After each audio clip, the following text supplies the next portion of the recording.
Movie की starting में हम एक आदमी को देखते हैं जो एक लड़की को चैन से बांध रहा होता है और फिर उसके मुंह पर टेप भी लगा दिया जाता है जिससे वो चिल्ला ना सके।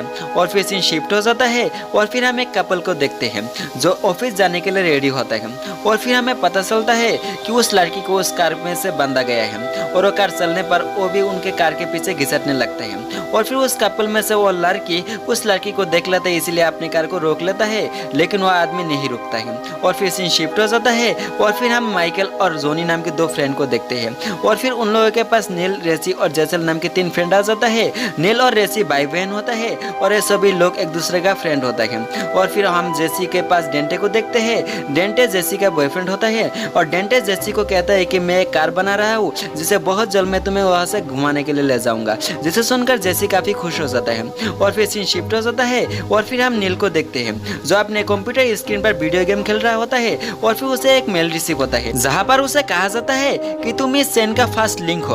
और फिर उसे एक मेल रिसीव होता है जहाँ पर लिखा होता है कि अगले 24 घंटे के अंदर अगर तुमने इस मेल को 5 लोगों के साथ शेयर नहीं किया तो तुम्हारी मौत हो जाएंगे। लेकिन नील इस मैसेज को डिलीट करने वाला होता है तभी वहाँ पर उसके सिस्टर रेचल आ जाता है और कहता है कि हमें रिस्क नहीं लेना चाहिए और वो खुद ही अपने 4 फ्रेंडों के साथ फॉरवर्ड कर देते हैं। लेकिन वहाँ पर 5 फ्रेंडों का रूल होता है इसीलिए लास्ट में नील रेचल के साथ भी शेयर कर देता है। और फिर हम देखते हैं कि वो मैसेज सबसे पहले जोनी को रिसीव होता है और जोनी मजाक समझकर उसे डिलीट कर देता है।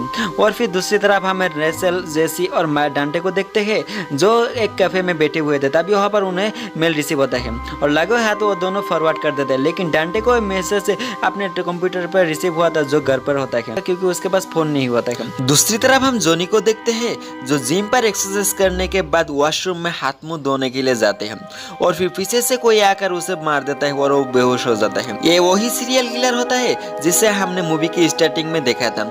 और फिर जोनी की बॉडी को खींच के एक कमरे में ले जाता है और उसके दोनों हाथ पर चैन से बांधकर ऊपर लटकाया जाता है जिससे उसका दोनों हाथ को तोड़ देता है और उसके पैर पर काट भी लगाया जाता है जिससे वो भागने की कोशिश ना करे। अब 2 चैन की मदद से उसके पूरे फेस को तोड़कर उसे बहुत ही दर्दनाक तरीके से मार देते हैं। दूसरी तरफ हम डांटे को देखते हैं जो अपने गैरेज में होता है और वहीं पर उसे वही मेल रिसीव होता है और डांटे उस मैसेज को स्पैम समझकर उसे डिलीट कर देता है और तभी उसका नोटिफिकेशन एक हैकर ग्रुप के पास पहुंच जाता है। दूसरी तरफ जिम में इन्वेस्टिगेशन करने के लिए इन्वेस्टिगेशन टीम आते हैं जिसका लीडर डिटेक्टिव क्रेंशो होता है और उसे पास में एक चैन में एक बारकोड मिलता है और वो अपने पास रख लेता है। और दूसरी तरफ हम डांटे को देखते हैं जो अपने गैरेज में अपने दोस्त के साथ उस कार को ठीक कर देता है, लेकिन वो देखता है कि कार से लीकेज हो रहा है इसीलिए वो चेक करने के लिए जाता है। तभी कोई उस चैन को फ्री कर देता है जिससे उसके ऊपर वो मशीन गिर जाता है और उसका शरीर 2 टुकड़ों में काट जाता है और बहुत ही दर्दनाक तरीके से उसका मौत हो जाता है। दूसरी तरफ एक हफ्ते के बाद का सीन दिखाया जाता है जहाँ पर हमें पता चलता है कि केविन नाम का लड़का भी लापता है। ऐसा सुनकर जेसी बहुत ही नाखुश होता है इसीलिए जेसी उसके ऊपर इन्वेस्टिगेशन करने की सोचता है और वो सोचता है कि कोई तो है जो हमारे ऊपर नजर रखे हुए है, इसीलिए वो इन्वेस्टिगेशन करने लगता है। और बहुत ही इन्वेस्टिगेशन करने के बाद उसे पता चलता है कि एक किलर असल में एक हैकर है जो एक वायरस के थ्रू कंप्यूटर और मोबाइल फोन को हैक कर लेता है और उसका कैमरा भी एक्सेस करके उसका लाइव लोकेशन का भी पता कर लेता है। और जेसी को यह भी पता चल जाता है कि अभी रेचल की बारी है इसीलिए वो रेचल को कॉल करती है, लेकिन वो फोन नहीं उठाती है क्योंकि वो नहाने के लिए गया होता है। इसीलिए वो नील को फोन करता है जो गेम सेंटर में होता है और उसे कहता है कि एक इमरजेंसी है, तुम्हें अभी के अभी घर जाना पड़ेगा। इसीलिए नील भी अपने घर के लिए निकल जाते हैं। दूसरी तरफ नेसल रहा कर बाहर आते हैं तभी वो किलर उसके ऊपर अटैक कर देता है और जैसे जैसे करके वो फिर से वो बाथरूम में पहुंच जाता है और अपना दरवाजा लॉक कर देता है और एक प्लेट उठा लेता है जिससे इमरजेंसी में उस किलर पर अटैक कर सके। लेकिन वो पास के एक दीवार तोड़कर वो किलर उसके सामने आ जाता है और उसको वहीं पर उसे मार देता है। दूसरी तरफ हम डिटेक्टिव क्रेंशो को देखते हैं जो ब्रेडफोर्ड नाम के एक पशुपालक के पास पहुंच जाता है क्योंकि क्रेंशो को क्राइम सीन पर जिस तरह की चैन मिली थी उस तरह की चैन अक्सर ताकतवर पशुओं को बांधने के लिए यूज किया जाता है। ब्रेडफोर्ड उस चैन को देखकर पहचान जाता है लेकिन उसे कहां पर देखा था ये उसे याद नहीं आता है, इसलिए क्रेंशो अपना नंबर देकर वहां से चला आते हैं। दूसरी तरफ रेचल की मौत की खबर सबको पता चल जाता है इसीलिए सभी लोग वहां पर आते हैं और सभी लोग बहुत ही दुखी हो जाता है और क्रेंशो उन सब से माफी मांगता है क्योंकि अभी तक उस सीरियल किलर किलर को पुलिस ढूंढ नहीं पाया। तभी जेसी क्रेंसो को कहता है कि हमें एक वायरस के थ्रू ट्रैक किया जा रहा है और जो भी लोग मरे हैं उससे पहले उन लोगों को एक मैसेज रिसीव हुआ था। इसीलिए क्रेंसो कहता है कि वो मैसेज मुझ पर भी फॉरवर्ड कर दो ताकि वो उस मैसेज के ऊपर इन्वेस्टिगेशन कर सके।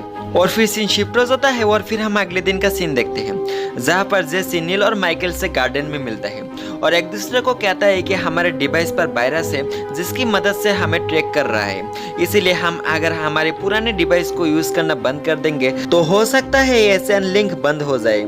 लेकिन नील ऐसा करने से डरते हैं और वो कहता है कि मैं तो ऐसा नहीं करूंगा, मैं हर समय किसी न किसी के साथ ये मैसेज फॉरवर्ड करता ही रहूंगा। इसी वजह से नील और माइकल के बीच झगड़ा भी हो जाता है और फिर से उन लोगों को एक सैन लेटर रिसीव होता है, इसीलिए वो सभी लोग वहां से चले आते हैं। और फिर रात में नील को बहुत सारे मैसेज रिसीव होता है लेकिन वो उसे फॉरवर्ड नहीं कर पाते हैं, इसीलिए नील सारे मैसेज को डिलीट कर देता है। जिसके तुरंत बाद ही वो किलर उसके रूम के रूफ से एक सैन की मदद से उसे ऊपर खींच लेता है और वहीं पर ही उसका डेथ हो जाता है। दूसरी तरफ डिटेक्टिव क्रेंसो के पास ब्रैडफोर्ड का कॉल आता है और ब्रैडफोर्ड क्रेंसो को कहता है कि मुझे याद आ गया है कि मैंने इस तरह की सैन कहाँ पर देखी थी। और ब्रैडफोर्ड डिटेक्टिव क्रेंसो को विल्सन नाम के किसी एक आदमी का पता देता है, इसीलिए रात में ही इन्वेस्टिगेशन करने के लिए क्रेंसो वहां पर चला जाता है। दूसरी तरफ जैसे इन्वेस्टिगेशन करते हुए एक ग्रुप के बारे में उसे पता चलता है जो टेक्नोलॉजी टेररिस्ट नाम से पुकारते हैं और एक ग्रुप 200 साल पुरानी होते हैं। और ये सब कुछ बताने के लिए जेसी क्रेंसो को कॉल करता है लेकिन क्रेंसो उस फोन को नहीं उठा पाते।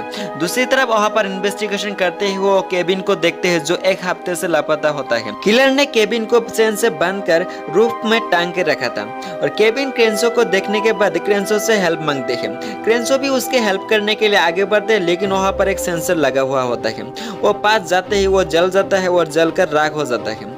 ये सब कुछ देखने के बाद क्रेंसो काफी डर जाता है, इसीलिए वो अपने डिपार्टमेंट को फोन करता है। लेकिन क्रेंसो को पता चलता है कि पुलिस स्टेशन का सारा सिस्टम हैक हो चुका है। तभी पीछे से किलर आके क्रेंसो को घायल कर देता है और बाद में उसे घसीटते हुए अंदर की ओर ले जाता है। दूसरी तरफ जेसी इन सब से परेशान होकर अपना फोन तोड़ देता है और सो जाता है। और फिर हम देखते हैं कि मिडनाइट में जेसी का टूटा हुआ फोन ही रिंग करने लगता है और जैसे ही उस फोन के पास जेसी जाता है तभी वो किलर उसके ऊपर अटैक कर देता है। तब जेसी भी नींद से जाग जाता है और हमें पता चलता है कि ये तो बस एक जेसी का नाइटमेयर होता है। और फिर सीन शिफ्ट हो जाता है और फिर हमें सुबह का सीन दिखाया जाता है जहाँ पर हम देखते हैं कि जेसी अपने कमरे से गायब है। और फिर सीन शिफ्ट हो जाता है और फिर हम वही कपल को देखते हैं जिस कपल को हमने मूवी के स्टार्टिंग में देखा था।